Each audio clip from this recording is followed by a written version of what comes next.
So hello everyone, welcome back to my channel. And in the last video we discussed about gradient operator, specifically gradient operator in Cartesian coordinates. So today what we are going to do is that we are going to discuss the same gradient operator in spherical polar coordinates. So spherical polar coordinates, as you know, that are theta and phi. So in the last lecture we discussed about the gradient operator del, not the square, just the del. Sorry, just give me a sec. Del of f of x y z was given by ex, the unit vector in the x direction, df by dx ey df over dy plus ez df over dz. This is the ez is the unit vector in the z direction. Okay, so now we have to write this gradient operator f in terms of r, theta and phi, where this r is the radial coordinate, theta is the polar angle, and phi is the azimuthal angle. I hope my writing is at least understandable. So let me give you a diagram in which we will specify what are these coordinates. So let me draw a coordinate system. Perfect. We have our usual x, y and z coordinate. Then we have let's say a vector. This is a vector. So this has a coordinate x, y, z in the x, y, z plane, and in the polar representation this length is r, this length is r, this angle is theta, and its projection, if you draw the projection here,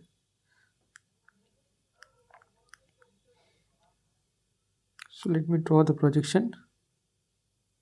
Sorry, this angle is my phi angle. So from there you can clearly see that my x and y projections,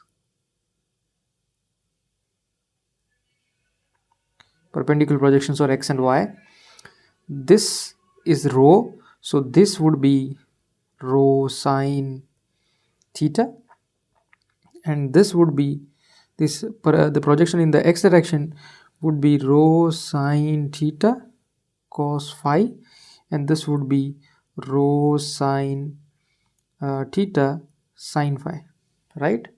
And my projection on my z axis would be, so this corresponding from here to here, this would be r. Oh, I'm saying rho, I'm sorry about that, it's r. It's the coordinates are r, theta and phi, not rho, theta and phi. I'm using r as my radial coordinate. So r cos theta. Okay, so these are the coordinates, these are the coordinates, and these are the relation between the spherical coordinates and the Cartesian coordinates. So the relations, let me write down the relations here. From this above diagram you can easily see that my x is equal to r sine theta cos phi, y is equal to r sine theta sine phi, and z is equal to r cos phi, sorry, theta. Okay, so as I said, let me copy this down.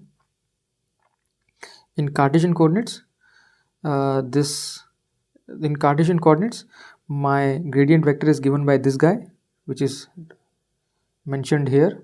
So what I want is the expression. So what I want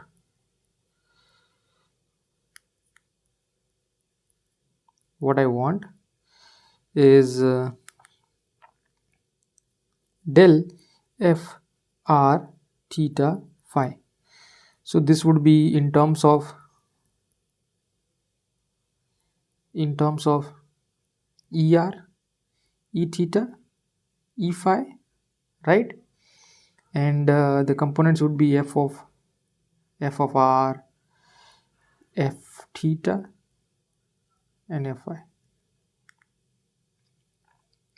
right? This is what we want, because our gradient would be in terms of these entities, right? So let's deal with the first task. What's the first task? The first task is to write down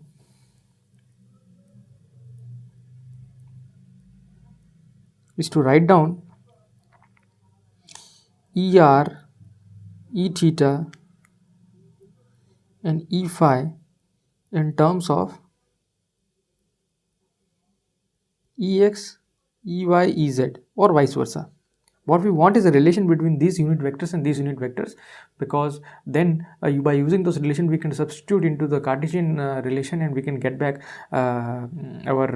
we can at least try to get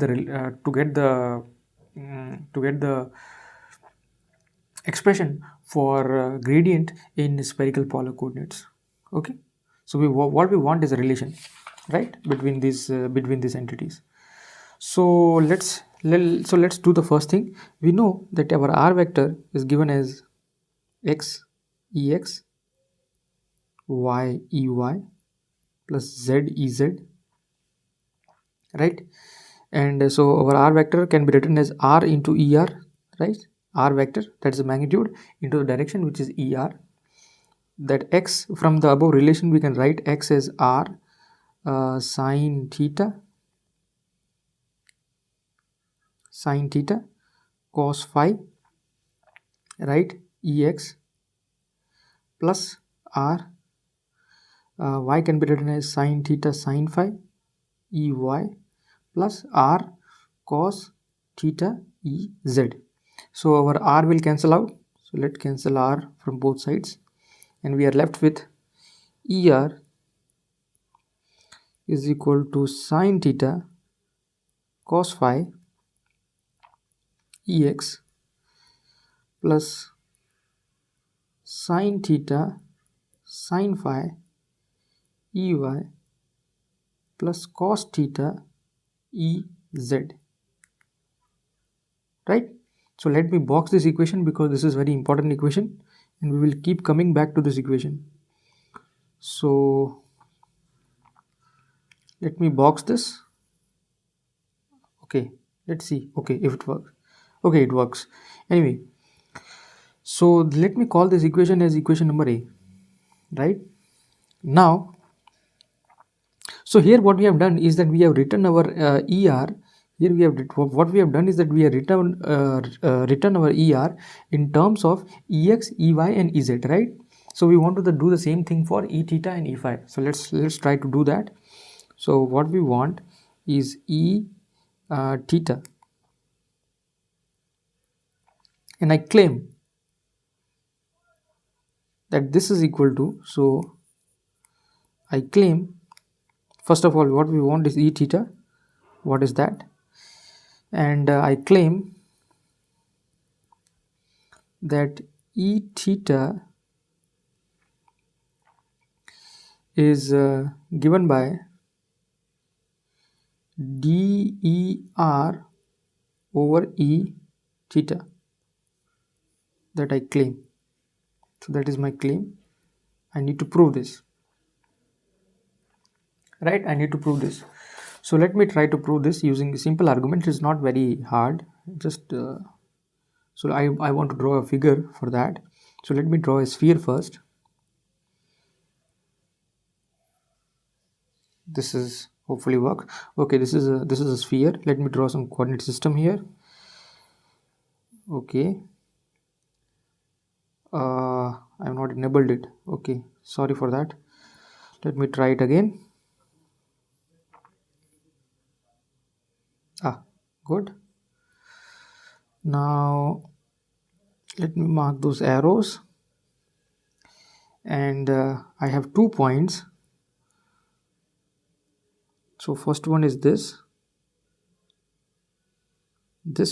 point. Second one is this point. This is at an angle of theta. This is at an angle of theta plus delta theta, and this is at an angle of theta. Okay, so the unit vectors er at this point is given by this guy, and at this point it is given by this guy, right? Okay, and this is happening at so this is all is happening at some constant phi. Now something about this constant phi. So I want to tell you that it doesn't matter in which phi plane that you're doing, because of the rotational symmetry. So once you choose z axis, your choice of y axis is arbitrary, or your choice of x axis is arbitrary, right? Because all you want is a perpendicular axis to z, and anything which is perpendicular to the z axis, you can call it as a y axis, and then similarly you can construct a x axis which is perpendicular to both, right?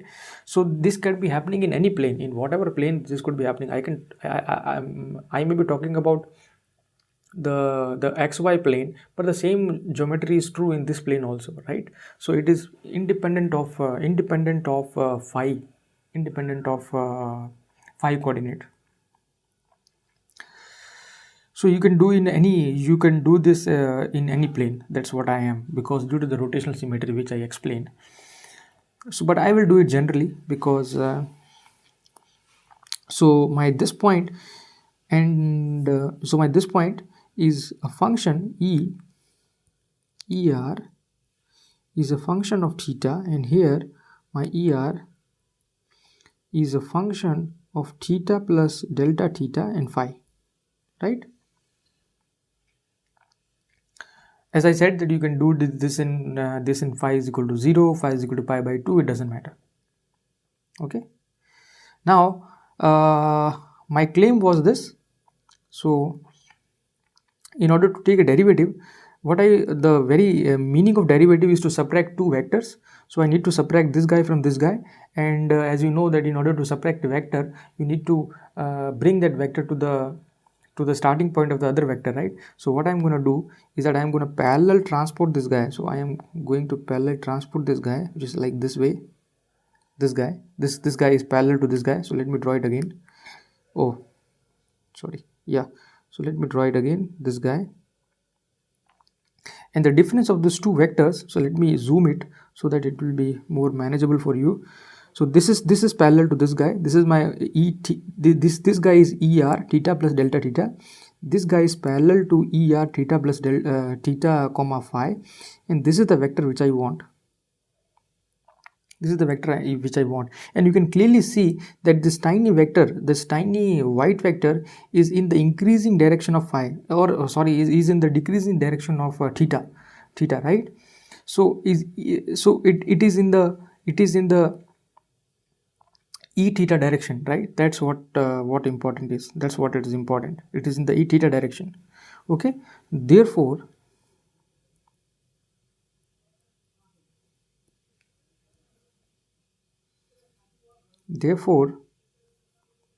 I say that my e theta is nothing but limit delta theta goes to 0, e theta er theta plus delta theta comma phi minus er theta divided by delta theta.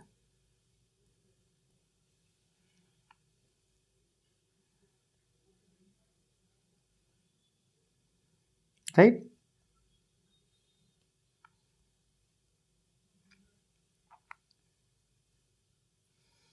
Which is nothing.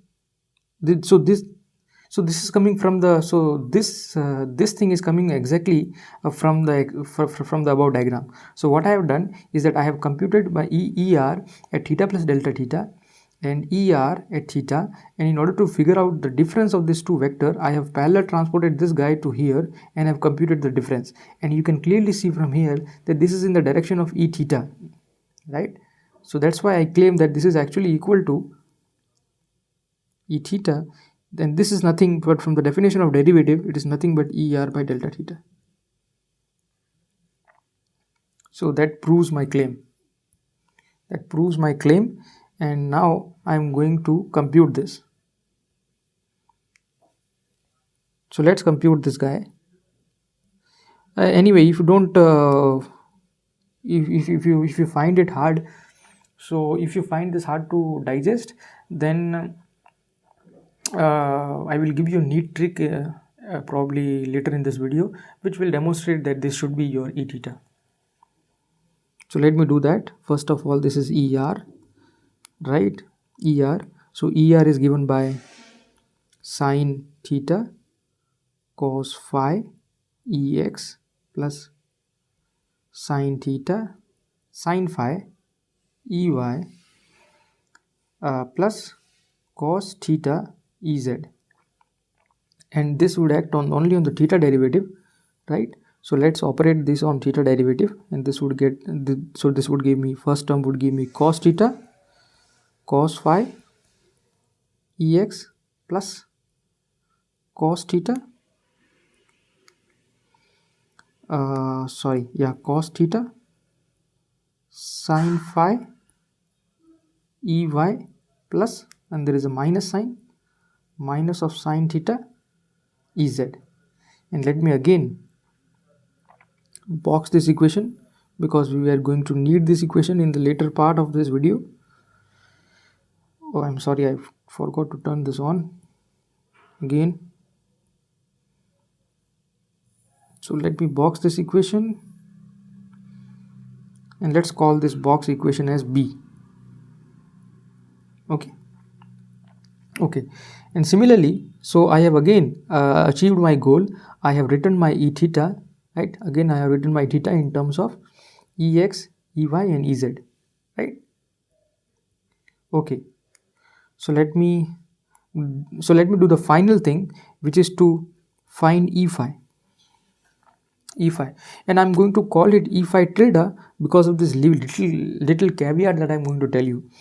So E theta, again by similar drawing, or from similar kind of approach, you can find that before that, so before that you can easily check. First thing you can easily check is that modulus of ER is equal to 1. That's the first thing that you can check. The second thing you can check is modulus of E phi is also equal to 1. That's the second thing you can easily check from here. So this will give you a cos square theta common out. You will have a sin square theta plus cos square theta, which will give you 1. So that will give you just cos square theta and plus sin square theta. So that will give you 1. So similarly you can check it for ER, and you can also check that ER is actually orthogonal or perpendicular to my E theta, and that's actually you want, because you want a trigonal system, a right-handed orthogonal system going to a right-handed orthogonal system. You want that, and these are the conditions that it will that it should satisfy. Okay, now next thing what I want is my E phi, right? And I'm going to call it tilde, and I will tell you why I am calling it tilde. So from similar thing, I have d by d phi of ER. You can easily check by geometry, you can easily verify it, it's not hard. And this guy is again sine theta cos phi EX plus sine theta sine phi EY plus cos theta EZ, and this will act only on phi. There is no phi, so this will give me 0. I have sine theta minus sine phi EX plus sine theta cos phi EY plus 0 EZ, right? Now you can check what is modulus of that. That will give me sine square theta, sine square phi,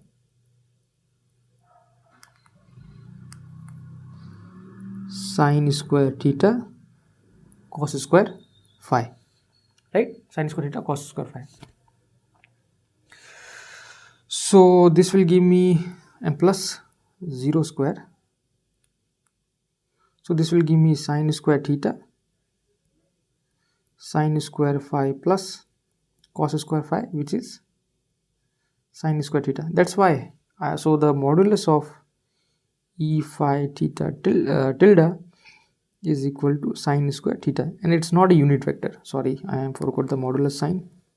So it's not a unit vector, right? That's why I have called it tilde. So I will redefine my e phi, and I will redefine my e phi as e tilde, e phi tilde divided by sine phi, sine theta, and therefore my e phi is actually equal to minus of sine phi, because if I divide this equation, here, this one, sorry, so if I divide this equation with sine theta, the first term will give me just minus of sine phi, the second term will give me just cosine phi. Minus of sine phi ex plus cosine cosine of phi ey plus 0 ez, and that's a unit vector. Let me again box this equation because this is again important equation. So box this equation.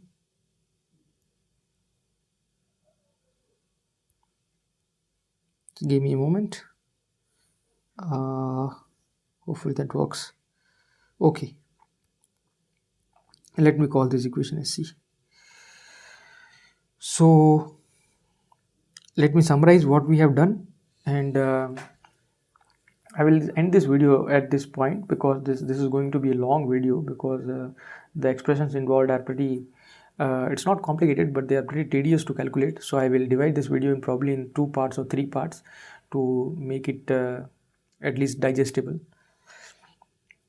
So I will summarize what I have done in this video. So first I said that what we are going to do is that what we are trying to achieve is to have an expression for gradient in spherical polar coordinates. Of course, all these computations becomes very easy when you do with tensor analysis, but for now we are not doing that. We are just using some fundamentals, and this is at a very basic level. So I gave you the relation between the r theta phi and the Cartesian coordinates by using this diagram, motivated by this diagram, and this is the expression we have in that we have in Cartesian system, and what we want is a expression for gradient in spherical polar coordinates. And to write that, so in order to write that, we need er, e theta, e phi in terms of ex, ey, z, or vice versa. And second things we want these guys, right, in terms of df by dx and df by dy and df by dz. We will talk about that later, but for now the first task was to figure out the relations, and using this r vector I figured out what is the expression for er, and then from this, motivated by this simple geometry, I told you that my e theta is given by del er by e theta. And for those people who found it very difficult to understand, you can easily take the derivative and check this condition is satisfied. This condition has to be satisfied because we are going from a orthogonal right-handed system to another orthogonal right-handed system, and therefore this condition has to be satisfied. And once you and similar thing for e phi, and there was a little caveat defining e phi because this was not a unit vector. So in order to define a unit vector, we have to define e phi in this direction, and you can, from here you can check, possibly from, this is a homework I can give you. You can check that er is equal to e theta is equal to e phi is equal to 1, and er dot e theta is equal to e theta dot e phi is equal to E phi dot ER, all are equal to 0. This is a homework, you can check. Use the above expressions that I have derived for you, and please check this. Please check this. So in the next video, we will go further in deriving those expressions, and yeah. So this is all I have to say in this video, and in the next video, we will again uh, use this expression that we have derived in this lecture, and we will write del r by del f by del r in terms of df by dx, df by dy, and df by dz, and we will do some manipulations to figure out the final expressions for gradient in spherical polar coordinates. So with that, yeah, that's all I have to say in this. So yeah, I hope to see you in my next video. So thank you.